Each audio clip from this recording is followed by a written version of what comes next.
wapenzi, karibuni. Leo naenda kuonyesha jinsi ya kusuka hizi rasta ambazo unaziona hapa, ziko amazing kabisa. So nywele ambayo tunatumia hiyo rasta inaitwa Linda kutoka kampuni ya Darling, na unaweza kuona ni msuko wa njia 3, na nitaenda kutumia bunda moja tu kama ambavyo unaona. Kwenye bunda zinakaa hizo pande mbili kama ambavyo umeona. So kwenye nywele zangu nitakata mstari kutoka upande mmoja wa sikio kwenda upande mwingine wa sikio.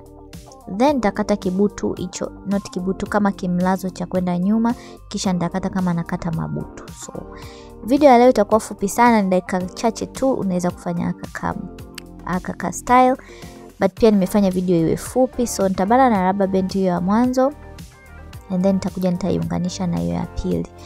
Unaweza pia ukafanya hivi, alafu hiyo ya pili usiweke rubber band, ukachukua hiyo ukaisukia na hiyo ya pili yake kama njia 3, then ukaendelea. But ya kwanza make sure ukisha bana na rubber band hiyo ya kwanza isokote njia 2, ili ukija kubana, ukija kuiunganisha na ile nyingine isichambuke. So yeah, then naendelea kama kawaida. Baada ya hapo, huko nyuma nimesuka twende kilioni. Kwa hiyo nywele yangu wa kwanza nimesuka vibutu vimekuwa 2, ya pili vibutu vimekuwa 3, ya tatu vibutu vimekuwa 4. Kwa hiyo nimeenda nikiongeza, kisha nitaunganisha mikia. Of course vinywele vyangu vinajifanya vina mikia, but guys, soon naenda kukata hizi nywele, soon naenda kurudi kwenye nywele fupi. Reason ni kwamba nywele yangu imekuwa nyepesi, and then naichukia kwa sababu kwa dawa ambazo nilikuwa nakunywa, nitakuja kuelezea hizo dawa ambazo nilikuwa nakunywa. So zilikuwa zinanifanya nywele inakuwa nyepesi, inakuwa hivyo. Nitakuja kuelezea siku ambayo nitaonyesha video ya kukata nywele.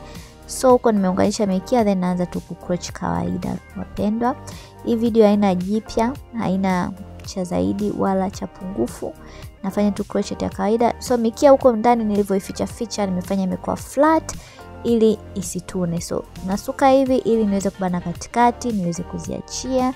So mostly nywele mimi nakuwa na bana katikati kwa sababu